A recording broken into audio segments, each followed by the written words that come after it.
Welcome to the Creating Wealth Show with Jason Hartman. You're about to learn a new slant on investing, some exciting techniques, and fresh new approaches to the world's most historically proven asset class that will enable you to create more wealth and freedom than you ever thought possible. Jason is a genuine self-made multimillionaire who's actually been there and done it. He's a successful investor, lender, developer, and entrepreneur who's owned properties in 11 states, had hundreds of tenants, and been involved in thousands of real estate transactions. This program will help you follow in Jason's footsteps on the road to your financial independence day. You really can do it.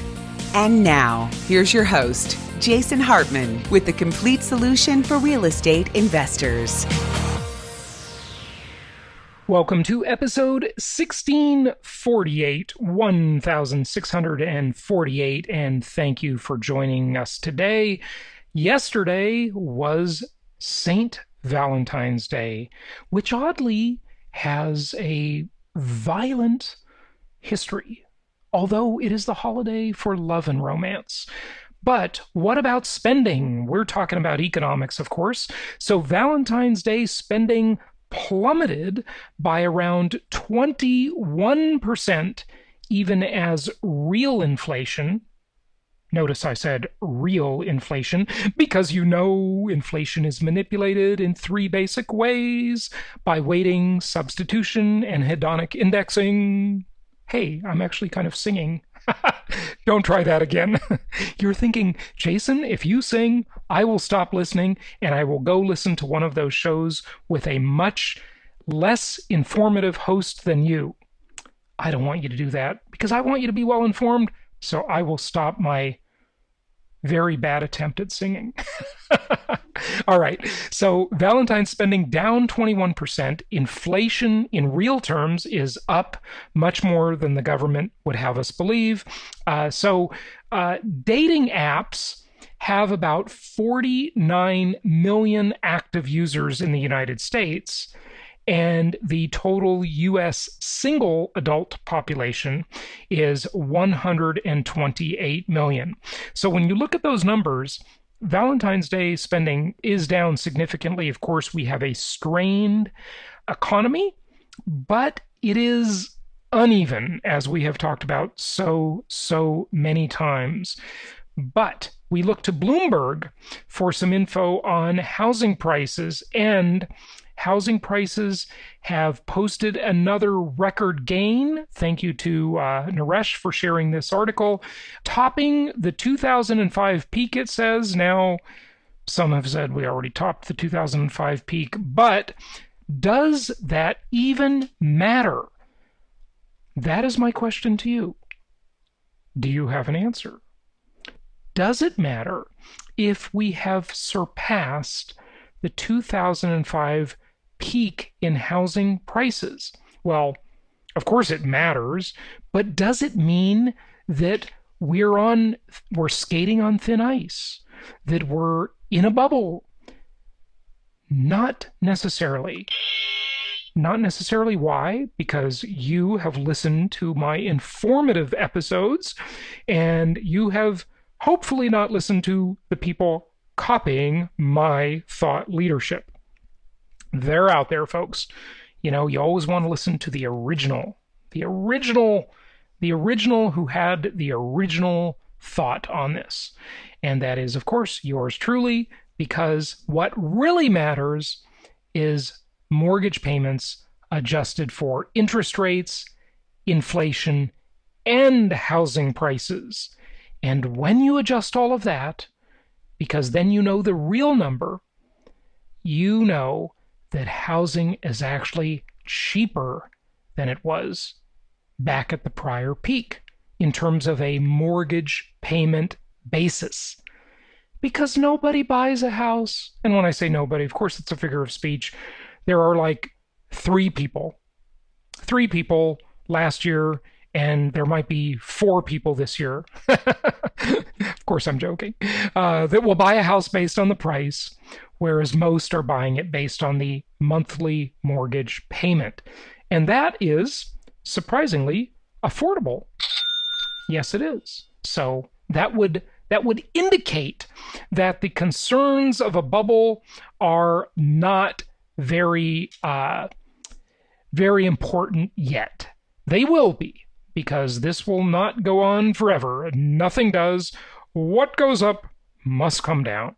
That is the reality of life, of markets, of everything.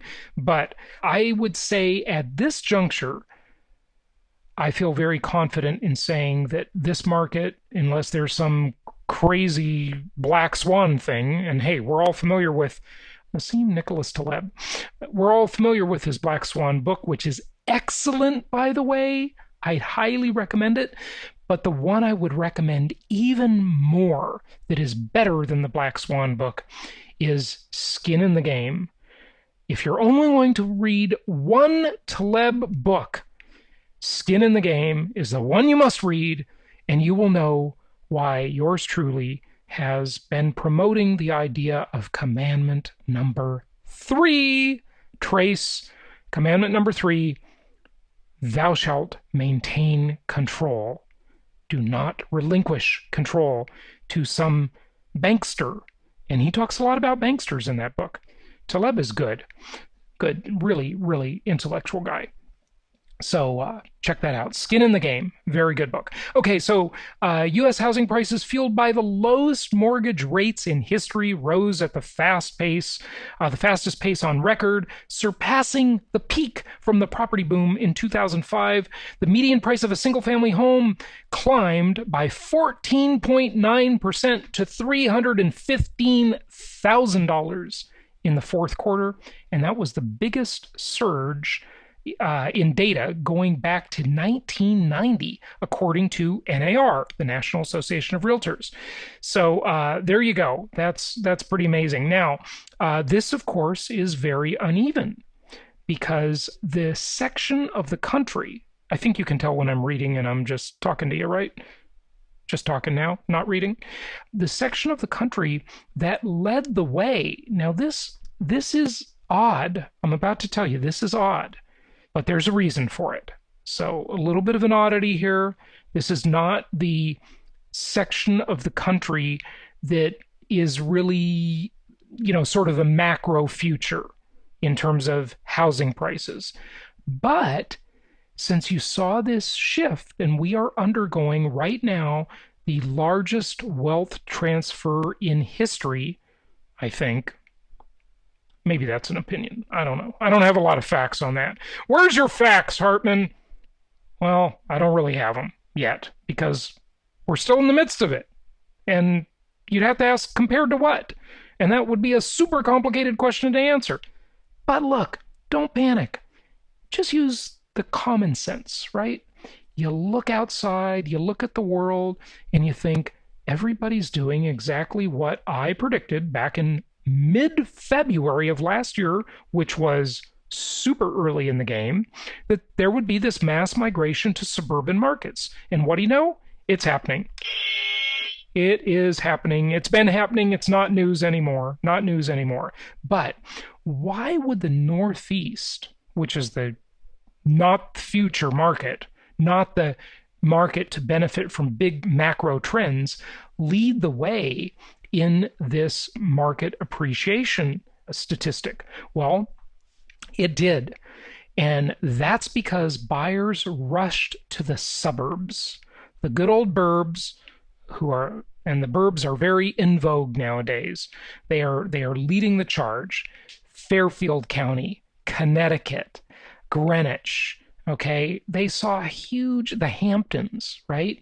As this money flooded out of New York City and these high-priced urban areas, high-density urban areas that are basically hell on earth to some degree, sadly, it really pushed prices up there. And you have a big concentration of that wealth leaving the city. And so there you go. That really led the charge. So the average working family is struggling to contend with home prices that are rising faster than income, Lawrence Yun said. Now, that's the chief economist of the National Association of Realtors. You've heard him on the show before. This sidelines a consumer from becoming an actual buyer.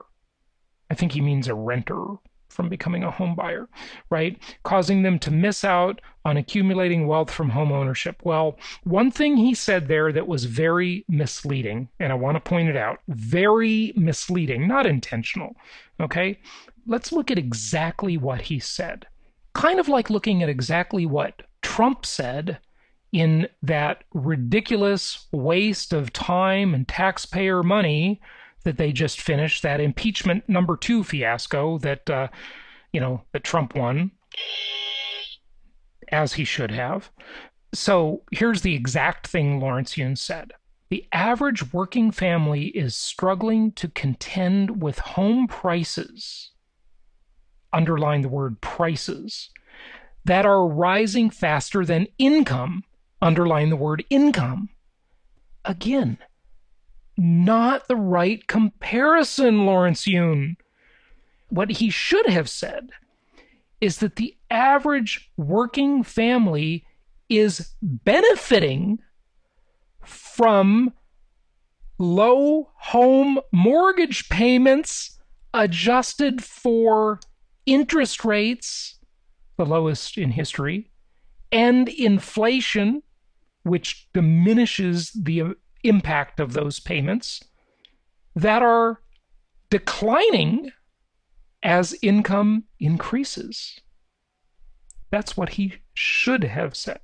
That would have been a more accurate statement. Not intentional, because I get that most people make a shallow comparison, as he did, as most people would. Okay, I'm not like getting on his case about it, because that's what everybody in the media says. Well, the home prices are rising faster than income. But who cares? Only if you're buying cash does that matter. Okay? And, the vast majority of home buyers, especially first-time home buyers, are, of course, getting a mortgage. They're not paying cash. Duh. All right. Okay, so we've got a bunch of other stuff to go into, of course, as always, but our guest today is my friend Eric, who is here to talk about the overall market. We had a very interesting discussion when I interviewed him. He is a specialist in short-term rentals.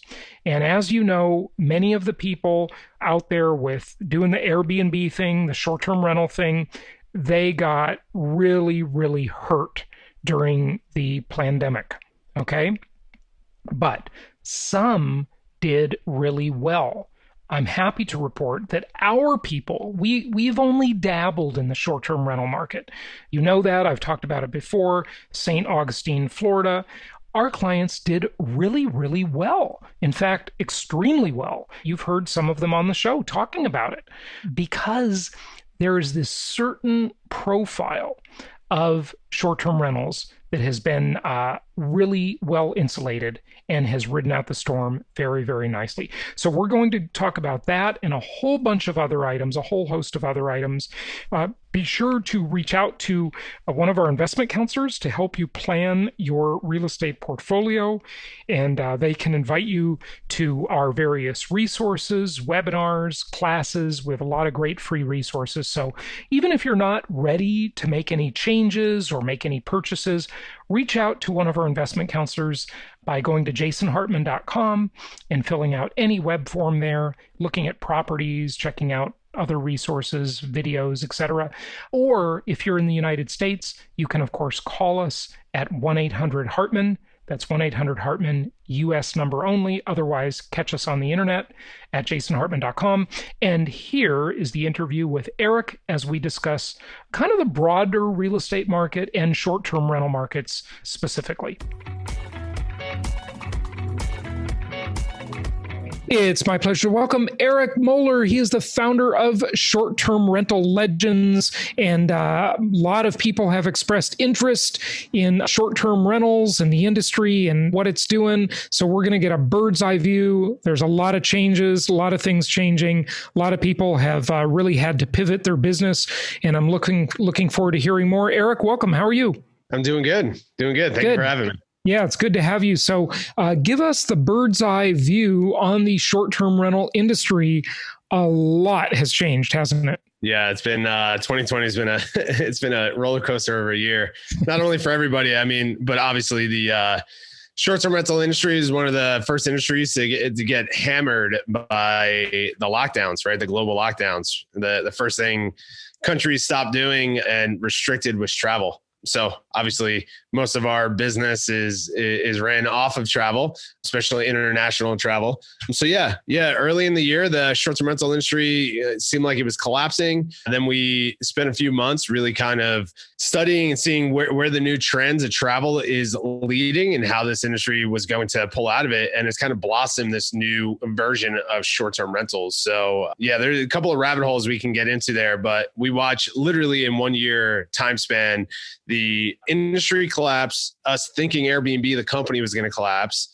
Hosts, from all around the world was pulling off of Airbnb and just, was fed up with the company on how they were dealing with the COVID situation, all the way to now a new type of traveler, a new length of stay, new different types of business models within short-term rentals, all the way to, what was it, last week, 2 weeks ago, Airbnb filing their IPO and being valued at $100 billion.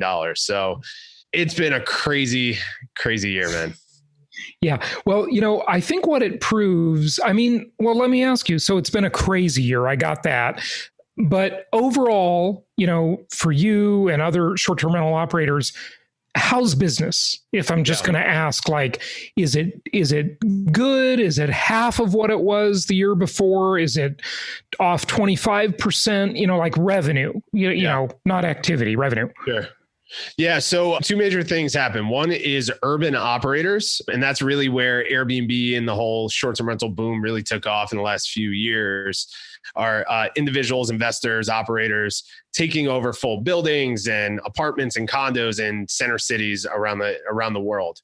Those urban markets, which were doing extremely well pre-COVID, have pretty much collapsed. Right? People don't want to be in the city right now. No one's traveling to the city. The reasons for you to go to cities are all shut down. Restaurants shut down, all of that stuff. There's no events, things like that. So the urban markets aren't doing well at all. There may be some operators that are just getting by, but no one's thriving from what I can tell in cities. In what we call drive-in markets, which are outside of major cities, an hour, 2 hour, 3 hour drive from the major cities, are doing extremely well. They're having the operators that are in our mastermind, STR Legends, that are in like the mountain towns, mountain towns, lake towns, deserts, beach towns, are having the best year they've ever had. Expanding, getting more units, higher occupancy, and higher rates as well. And what's interesting is we watched the average stay of a guest on Airbnb go from 3 days upwards of 9 days now. And there's certain markets where that has doubled, where it's 2 weeks, 20 days, things like that. So that just means more money, more occupancy, and the ability to continue to scale. And how much lower is that rate for the extended stay typically? Is the operator of that unit cutting the rate by 20%, 25% for the longer stay? Or how's that working out?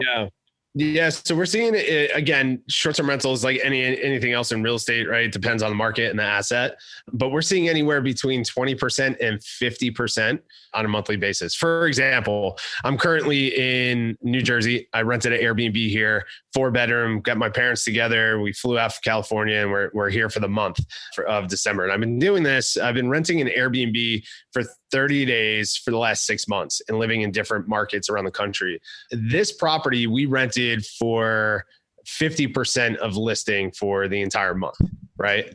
So, and this is consistent across all the properties we stayed in. So you'll see that. You'll see discounts anywhere between 20 in urban markets. You'll see upwards of 80% where hosts just want to get somebody in there to pay the debt. But yeah, on average, I would say 20 to 50%.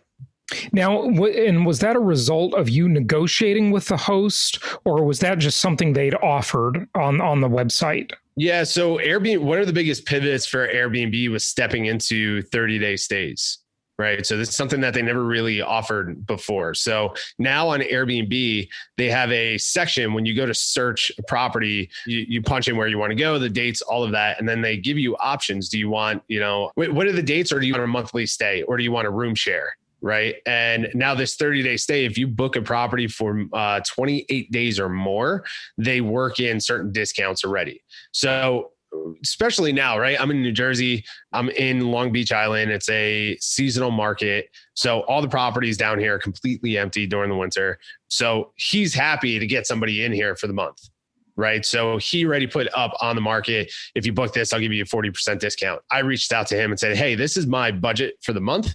Can you meet this? And he said, yep, come on out. I'll be happy to have you. Yeah. I was like, all right. Right.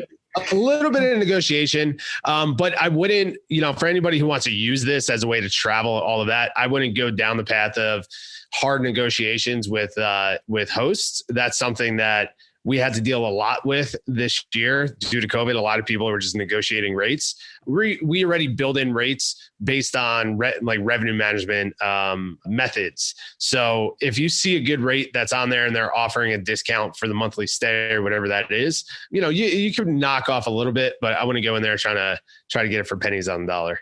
Right.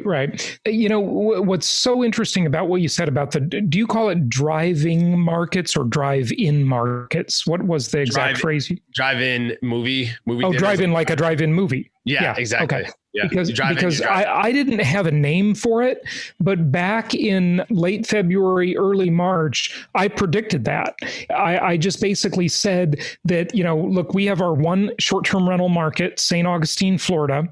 And I thought of it like this, Eric. It's so interesting that it actually happened too, because I said, any Airbnb that is in a place where people can drive to, so 4 hours or less generally is kind of what I consider a drive, right? If it's over that, then it's like you got to think about it, okay? But 4 hours people will do.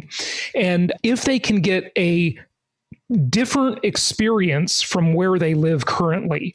In other words, if they live in Atlanta or Orlando and they go to St. Augustine, Florida, they've got a really, truly different experience. They feel like they're on vacation, right? Mm-hmm. So it can't necessarily be from, I live in Orange County, California, where I used to live, and I'm going to go get an Airbnb in San Diego. Now that is different, sure, but it's not dramatically different, right? It's still like you're at the beach in both places, maybe, right? So would you say that held true? Is my interpretation correct? 100%. So are you familiar with Chip Conley? Yes. He wrote a couple of books, right? Yep. Yeah. He wrote Peak, which is his one of my favorite books. Yeah. I read those years ago. Yeah, it's a long time ago. Yeah. So he's also he's a personal advisor, mentor to Brian Chesky of Airbnb. Mm-hmm. And he worked as the head of hospitality, global hospitality for Airbnb for, 7 years or so. But he was on our mastermind when everything started shutting down, right? So when the whole industry came to this place where we have no idea if short-term rentals is even going to exist or Airbnb is going to exist after this. And he kind of coined this phrase that I'm currently living and doing myself, which is called home instead of home, right? So before we heard, home away from home type of travel mindset. Now what COVID has created in the travel industry is home instead of home. So to your point exactly is individuals, families, couples, they want to leave the city. They want to get out of a dense populated area and get into nature-filled markets. But they want to also tap into properties where they have the comforts of home. So literally I run my business, my health routines, everything is exactly the same as if I was living home in San Diego, but I've been living in Boise, Idaho, Park City, Utah, Austin, Texas, and now Long Beach Island, and creating my home here instead of at home, right? So these markets where you can drive outside the major cities, get into nature, because if you're in the city and you're locked down in an apartment or a condo, you have nothing fun. Yeah. It's driving you crazy, right? Lots of crazy things happening in cities right now. Right, yeah. People want to get away from it, man. They want to disconnect, but they also have a job to do. They're working from home. 2020 has been a year for the history books, right? No question. Yeah. Especially for this industry. And this is why I love this industry so much is and you said this yesterday on the mastermind, it's just we're a room full of industry full of problem solvers and able to pivot and able to figure out these new trends. And it happened really, really quick. So to kind of loop back to your point, yeah, these secondary markets, these drive-in markets are doing incredibly well. And not just here in the States, on a global basis. How much better are they doing revenue-wise than they were a year earlier, for example? Yeah, so I would say they're probably closing out this year right around the same because they got hit. So everyone got hit so hard in the beginning with the lockdowns. And then there were these rules that, you had to leave space in between guests, or I wanted to say tenants, but guests, right? Yes. Yeah, like you had to leave a day or two between them where they said you had to keep it vacant, right? There were crazy things like that. Yeah, go ahead. And even just full lockdowns, right? But for example, we have, markets in like Joshua Tree, California, Idlewild, California, all the national parks around the country. Even in Australia, we have a lot of hosts that are in Australia in our group. Markets outside of the major cities, like this one market, Orange, is doing extremely well. They're doing 90 to 100% occupancy across all their properties, right?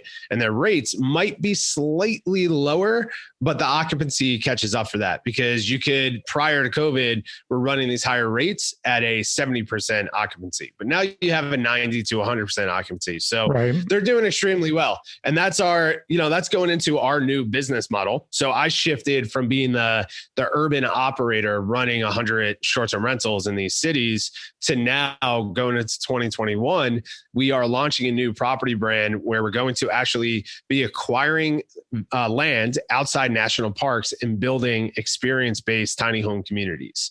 Because people want to, outside of the home instead of home, they want to have that experience, right? They want to tap into nature. They want to have unique experiences.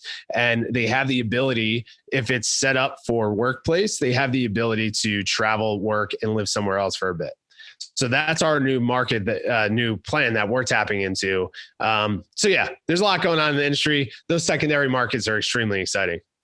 Yeah. So another thing, thank you for that, by the way. Another thing I wanted to ask you about is the comment you made earlier about how people were upset with Airbnb. And, I think I know what you're going to say, but I'll just tee it up a little bit with my own opinion, since you're in the business. Maybe you don't want to say some of this stuff, but you can comment on what I say. I view a lot of these big tech companies as these like virtue signaling companies that give away other people's money. And, Airbnb has done that many times. They get to go on the news and make headlines as though they're doing something so good. Yet the people paying for it are all the hosts that just lost all the money. It's not Airbnb. Airbnb's contribution to this, virtue signaling activity of, oh, well, we're letting people cancel their reservations with no fee but, it's the hosts that are paying for that. It's not Airbnb. It's like the host should get at least the credit and the positive PR, right? Is that what you were saying when you said people were upset with the platform? And tell us about that. Yeah, exactly. First of all, I think I got very upset with Airbnb across exactly what you just said. They put in processes or procedures to allow guests to cancel without any question, you just say, hey, I'm not coming, give my money back. And Airbnb just sends the money to them. And the host had zero say, zero negotiations, nothing in part of their business. So they felt like they had no control over their business. Now, if you look at people and they didn't. You look at not only myself and, people in my mastermind that run hundreds of short-term rentals, they've lost tens of thousands, if not hundreds of thousands of dollars overnight due to Airbnb just returning their money back. And these are companies that have made millions of dollars with Airbnb, but then also the mom and pops that, they only have one or two properties, or maybe the mom and pop that had, renting out their spare bedroom to pay for their mortgage, right? Overnight, that income disappeared, right? So I was extremely upset with that. The industry was extremely upset with that.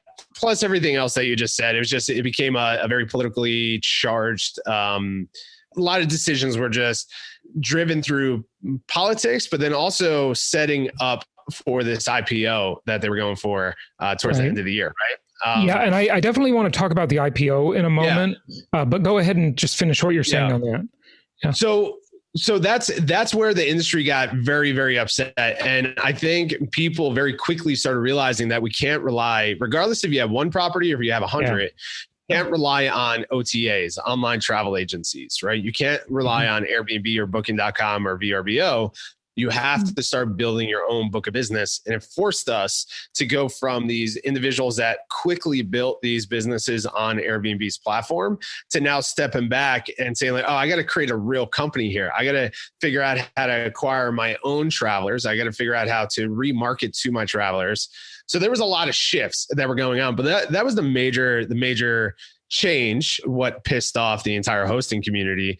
But, with that said, I took a step back afterwards and I'm like, man, I can't even imagine the decision-making for the CEO and the executives of Airbnb to figure out how to deal with this challenge, right? To figure out how to keep this organization going with all these different cancellations and the risk that comes along with it. So not that I'm sticking up for them. What I'm saying is I feel that they took huge emotional decisions that then the result was something that they were not expecting, which was hosts revolting against them. Right. The guests were happy, but the hosts, they put so many hosts out of business by doing that. Then they rolled out a host fund where the owners of themselves have invested money, and they took a bunch of cash and they created this whole political stunt, media stunt where they were paying back another virtue signaling opportunity. Yeah. It was all politics. It was all media. Yeah. And we did the math on it, and it was like, there was like less than 0.5% of hosts were going to get, a few $100 from Airbnb. I don't know anybody who got anything substantial. So it was a big political stunt. Yeah. I just think that is just so wrong of Airbnb, the way they've handled that, because before all of this, they always ruled in against the host. It seemed like, some guest comes in, they trash your property, and Airbnb's like, they won't do anything. They just, the host just has to take the pain. I've heard so many stories like that.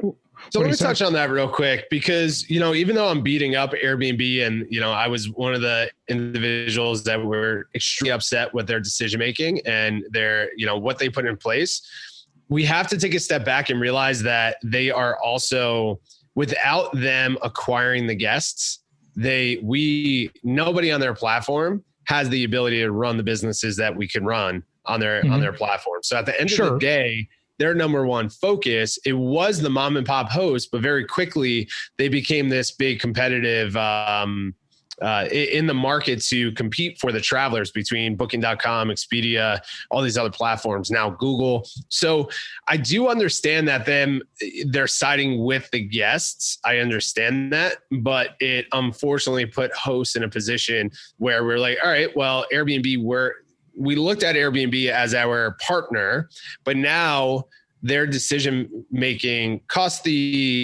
it made us look at them as just a marketing channel versus a partner, if that makes sense.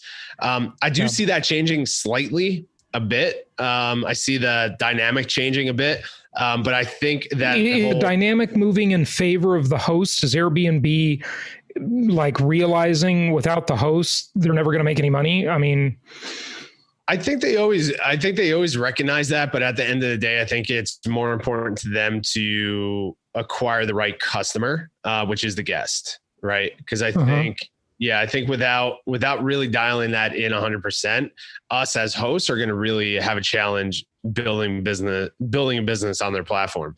But yeah, I mean, all in all, I mean, I love Airbnb, but yeah, there's still a soft spot. What needs to happen is, we live in this world where any part of the tech world, these companies are so scalable that we have this winner take all system where, it's Airbnb is huge and then there's everybody else. Facebook is huge and then there's like, nobody you're paying attention to. Okay. Yeah. And it's just not a competitive market.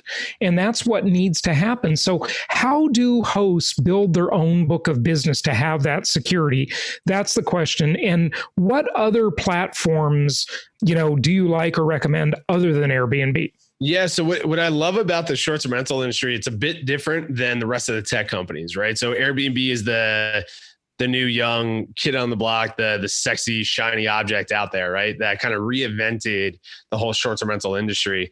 But they're major competitors in different markets around the country and around the world, right? So Airbnb is not as big in certain European markets compared to Booking.com. Booking.com dominates certain markets around the world, right? Then in the US, there's certain markets where Vrbo really dominates over Airbnb, right? And it's all about the traveler, right? More families and older generations go towards Vrbo or VRBO. I never heard it called that way before. Yeah, everybody says VRBO. Yeah, they rebranded Vrbo prior last year, I think it was. Okay. So HomeAway, VRBO, that whole organization. So there is a lot of competitors. That's the thing. And now there's more and more competitors stepping up. Google is stepping into short-term rentals as far as the marketing engine. Google won't be a force. I just guarantee it. I mean, I don't think it won't be as much as Airbnb because of the culture behind it. Well, true. Airbnb's got the culture, no question. But just as an aside, not to go on a huge tangent here, but Google is a really smart but evil company. And what they do is they go into all these other businesses and they fail at almost every one of them. Yep. But they do that to avoid the scrutiny that they're finally getting now that they should have had over 10 years ago of antitrust violations. Mm-hmm. And they are being sued left and right now. I'm so happy to see it. I hope they get broken up. Any company that controls 90% or close to 90% of a country's search engine traffic should be broken up. That is insane that they could shape our thoughts, influence elections like they do, all of that stuff. The same is true with Facebook, Amazon, all the rest, but that's why they go into all these other businesses that always fail, because they just want to be able to say, we're not a search company. We do all this stuff. And they get the antitrust regulators off the trail, right? But fortunately, that may change soon. We'll see. Yeah, I'd love to. I'm a bit ignorant on that whole thing, so I would love to in another conversation go deeper into that with you. Yeah. So do I think that they're gonna out-compete Airbnb? No. I think Airbnb, especially with this latest IPO, they're here to stay. Yeah. Things are constantly changing on their platform. The owners, the founders of the company, I think are brilliant men who surround themselves with brilliant people. They ask the right questions. They take bold action. Some work out, some don't. I agree with some. I agree with, some of it I don't agree with.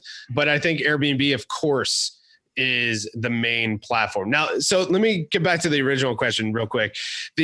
I always recommend, if you're just getting started in short-term rentals, Airbnb is the best platform to build your business. We can literally list one of your rental properties on Airbnb and start generating cash flow in a couple of hours, right? Which is insane. So I always recommend building your business on Airbnb if that's the main OTA in your marketplace. Until you get to a certain stage of your business where you have your systems, you have your teams, your clean crews, your communication teams, customer service teams, you have everything in place and you fully understand the business of short-term rentals, which is, it's a hospitality business first versus anything else. It's not real estate. It's not just a real estate investment vehicle, right? It's a hospitality business. Once you build that and you get to a point where you have those systems running, then you can start expanding into these other OTAs like Booking.com, Vrbo, HomeAway, and then there's hundreds and hundreds of different websites that you can tap into. So I don't recommend going into these other OTAs until you build your business first. I always recommend Airbnb because it's the easiest way of doing it, right? Okay, and what is the OTA acronym again? Online travel agency. Oh, got it. Okay. Yeah, OTA. And then once we, along with that, what I always recommend too, especially through COVID, is as you're building your business on Airbnb, you have to start building your own presence on the internet, right? You have to have your own direct booking website. And then as you get your guests in there, you're remarketing to them. So you're not relying on the OTA to bring you business. But Airbnb, at least, I'm sure the others do it too, will do everything they can to make sure you can't contact that guest directly and that you can't build a list and that you can't do this. I mean, their position is, this is our person. Yeah. We brought them to you, so we own them, right? That guest. And it's smart. It's smart, right? It's smart. They keep it within their organization. They keep it within their sphere. So I understand why they do that. And they do an incredible job at making sure that Airbnb is the platform where you connect with the guests prior to booking. But once you book, you have access to the guests and you can communicate back and forth. And then there's tools. And this is part of the business that I was just recommending, is like, once you build these systems, there's tools that automatically, as soon as you get a booking that comes in, we'll send them a link with a welcome letter, like, hey, welcome, super excited to host. Click this link and give me your info so I can send you out a welcome package. So, and I have recommendations, the Wi-Fi password, how to check in, blah, blah, blah. So they click the link and they're able to upload their email, their phone number, stuff like that, which will go into a CRM that you can contact later on. But Airbnb does an incredible job at keeping the communications in their platform to keep as much revenue and control around that transaction as possible. Interesting. Okay, so anything else we should talk about as we wrap it up? Any other aspects or issues? I was kind of thinking there was another thing I wanted to ask you about, but now I can't remember. You wanted to talk about the IPO. I'm not 100% educated on the IPO. Oh yeah. Well, just for a moment. So last night when I spoke to your group, your mastermind group, which by the way, you run a great group, you said 100 million, and it actually went down a little bit. It was at 8 billion. It was at 87 billion when I looked after you said that, because I couldn't believe it. It was insane. I know that they gave hosts the opportunity to participate in that. Yeah. Do you know any that did, or did you do that? Yeah.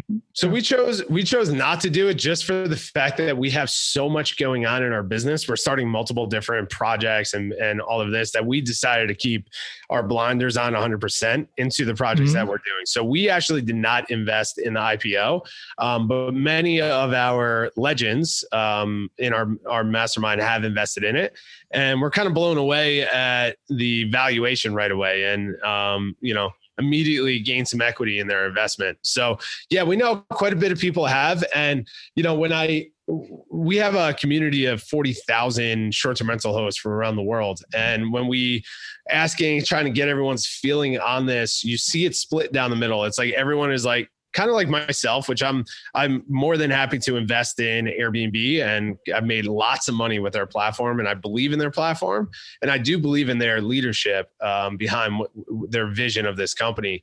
So I'm more than happy to invest into this company. And you see that people are like, hey, I made millions of dollars with them, I'll invest in this in their IPO. And then you see the other half that kind of go back to the conversation that we started with, of still kind of upset with the way that they made decisions during COVID, where they would never invest in the IPO. But all in all, it's going to be a successful venture for them. I truly believe that. The difference, in my opinion, between Airbnb and all these other unicorn startups like Uber and WeWork, well, just say Airbnb and WeWork, is Airbnb spent years building their cash reserves. So they were profitable. Oh, WeWork was a scam. I saw that like 10 months before it all fell apart. I just knew that was a complete scam. The founder was, playing games with these office leases and pocketing the money. I mean, that guy's he should go to jail. Adam something. I can't think of his name right now, but yeah. Yeah, he was a maniac. Yeah.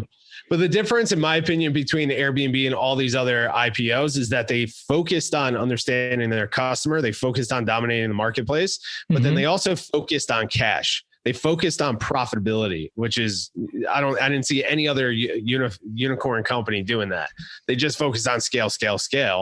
Airbnb, the company, is an extremely profitable company up until the last 18 months or so. So I truly believe that this is going to be a really powerful move for them. And I think that they're going to take over a huge part of the marketplace on a global. They own they own North America. I think with this IPO, they're going to move towards owning a big share of the global travel industry. Yeah. Do you have any thoughts on their side of the business? Like, are they making money? Are they burning money? What does it look like for them? I mean, it is so. Some of these IPOs, they're just so ridiculous. I've had a saying for many years, and it's not exactly profound, but I guess it is nowadays. Real businesses make money. What a concept. Tell Uber and, all the rest of them. I mean, it's just like these are totally speculative bubbles. Yeah. It's just ridiculous, that some of these investments. Yeah. Jason, I mean, that's what I preach to my mastermind. That's what we preach in the accelerator. And all the content I put out there for the last 2 years is the short-term rental industry. No one, and you asked me in the beginning why the master lease model is not a great model anymore, in my opinion, why I moved away from it. No one ever focused on profitability. They only focused on revenue and scale. How many more units can I get? How fast can I scale? That's the curse of this whole VC-backed, scale as fast as possible and sell. And then whoever we sell to, it's their problem and figure it out. But we're going to show that this kind of works and that we're growing. And we're going to only focus on revenue and scale, but not on profitability. And that's something I've been preaching. And that's what we preach over and over to our mastermind group. It's like, what do we have to cut back on? Where do we got to focus on driving profit first? Shameless little plug for that book, Profit First. If you haven't read it, highly recommend reading that book. I don't know. I wasn't that crazy about it, but I enjoy. I like it because of the structure of it, right? It gives startups good structure behind their financing. Airbnb, going back to the company Airbnb, I think they're profitable. They're moving towards driving more profit in their company.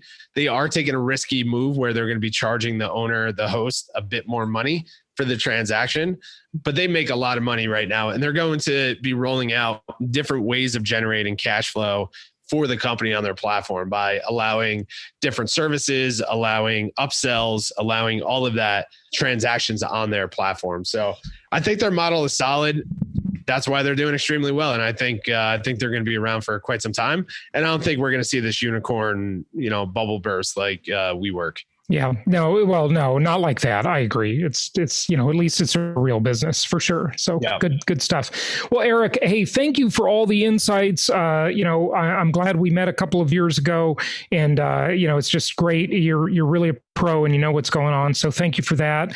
And we appreciate you being on, and give out your website. Yeah, Jason, I appreciate the time, man. Thank you. So for individuals that are, established in short-term rentals, check out STRLegends.com. And then for the beginners that are trying to just get started or figure out the systems, check out STRProfitAcademy.com. Good stuff. Thanks for joining us. Awesome. Thank you, Jason.